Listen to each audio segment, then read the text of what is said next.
Hello, I'm Chris Gilchrist, Head of Investments at Five Ways Financial Planning. I'm with Richard Philbin, Chief Investment Officer of Wellian Investment Services, who manage portfolios for many of our clients. I'm going to ask him a few questions about what's been happening in the markets. So hello, Richard, and can I start by asking you just how bad has this market chaos been as a result of the COVID pandemic? Sure. Hi, Chris. And firstly, may I say, I hope you're safe. I hope all your clients are safe. I hope we've not had many instances of fever and bad results from COVID-19, because it can be quite a horrible virus, as we know, and has caused a lot of deaths and a lot of heartache across the world, not just the UK. You asked a question about how has the pandemic affected, and to be honest, the pandemic has been unbelievable. I've been an investment manager for over 25 years, and I can tick the boxes to say I was around for the tequila crisis in the mid 90s, the LTCM, the dot-com bubble, the 2008, and in all honesty, the speed of this collapse and the ferocity of this collapse, I've not witnessed anything like it at all. Lots of the other lots of the other stock market issues that we've had, or economic issues, generally have been specialized in particular sectors or particular geographies.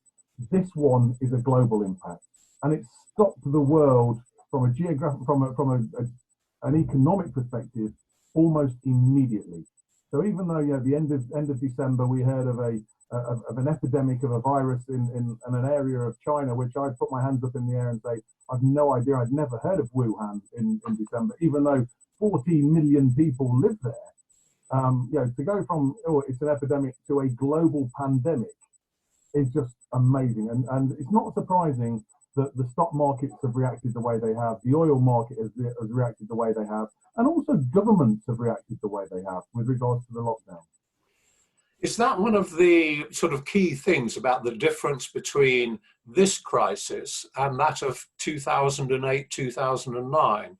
We did see, obviously, a big collapse then, but we saw action by the central banks and a fairly swift recovery. How's it different this time? A really good question, actually. The 2008-2009 issue was surrounding banks and derivatives, and in particular, Morgan Stanley were involved, but Bear Stearns and Lehman Brothers in particular, and their derivatives thereof. It was a financial services-driven collapse, which affected housing markets and so on and so forth. The central banks did act quite quickly, but they've not acted half as quick compared to this response.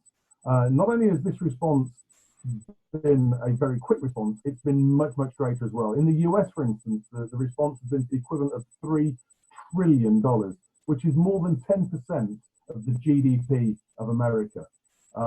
It's the thing again with 2008 was banking. This is global, and this has affected every single industry.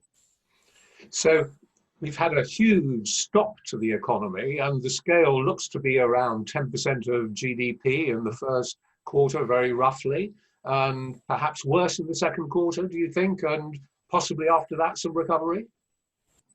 Again, a really good question. And a lot of people, this is where the alphabet soup comes out. Are we going to see a V-shaped recovery, an L-shaped recovery, a U-shaped recovery, a W-shaped recovery?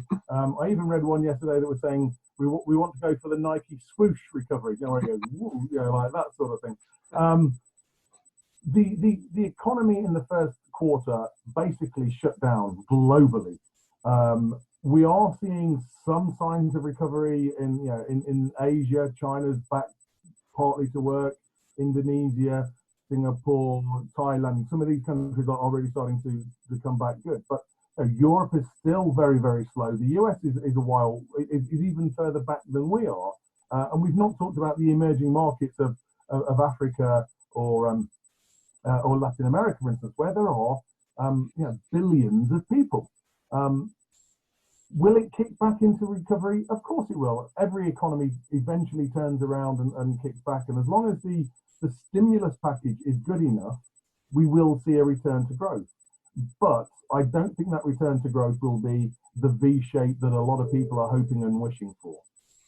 In other words, you're saying the economic news and the news affecting individual companies may get worse, and quite a bit worse, before it gets better? Well, absolutely. I mean, yeah, just think of all the issues that the hospitality industry's in. You know, no one's been in a pub for 5 weeks. Think of hotels. Think of restaurants. Think of airlines. You know, they employ hundreds of thousands, if not millions, of people, and they've all gone from being fully employed to not employed at all. So even if you do get a job back, you're going to slowly start getting your life back. You're not going to get your life back to 100% speed again the day after.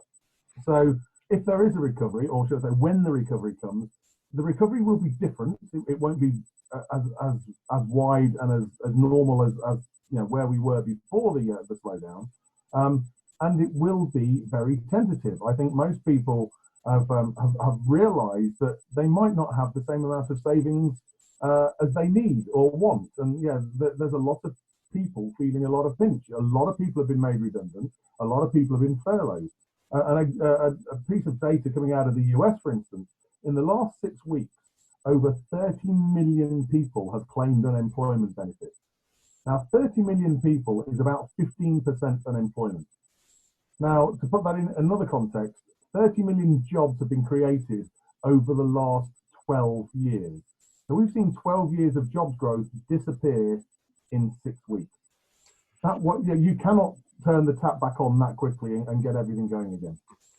And yet the recent action in the stock market suggests that there are some optimistic people out there, because the markets fell, let's say, around 35% from the peak to the trough, but we've had a big bounce back, almost 20%. So there's obviously a lot of people who are quite optimistic. Do you think they're being too optimistic in the short term?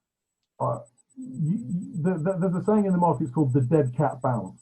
If you throw a cat that's dead on the floor, it will bounce up at some stage just because momentum takes it there. I think the initial response, which actually was the deepest, quickest entry into recession or depression or correction that we've ever witnessed.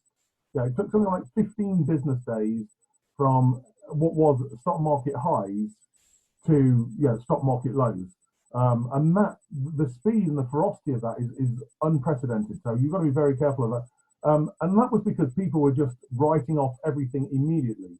Of course, there are going to be areas which have benefited. Amazon, for instance, has done very well. You and I are talking on Zoom. Zoom has done absolutely fabulously. There will be winners, and obviously there will be losers. Economies still progress. I think we saw a big knee-jerk reaction on the way down, and I think we've seen a bit of a knee-jerk reaction on the way back as well. But personally, I think we're not headed for a V-shaped recovery. So I think we'll see things trade sideways, maybe down a bit. So caution would be my watchword at the moment when it comes to investing. Right. Well, I know that you're going to be writing reports for our clients, 6 monthly reports as at the end of April, coming up shortly. And I hope we'll be able to hear from you again in a few weeks' time when you're writing those reports, by which time I would hope, and I'm sure you hope, that the outlook will be a bit clearer. Absolutely. I mean, we are in a position where we are living on a day-by-day basis, waiting for new information, waiting for greater clarity before we decide, or the government decides what to do from this lockdown position. As we adapt to a new normal, things will change. And as we get one day closer to the next day, we start to understand a bit more. And, it's not always, the light at the end of the tunnel isn't necessarily the best time to buy, but it gives you greater clarity and greater understanding. And depending on what the risks and reward profiles are, then we act both proactively and reactively to the best knowledge that we actually have when it comes to building portfolios for you and your clients. Thank you very much for that, Richard. Hope to see you again before very long. That was Richard Philbin of Wellian Investment Services, managers of portfolios for 5 ways. Thank you very much. Thank you.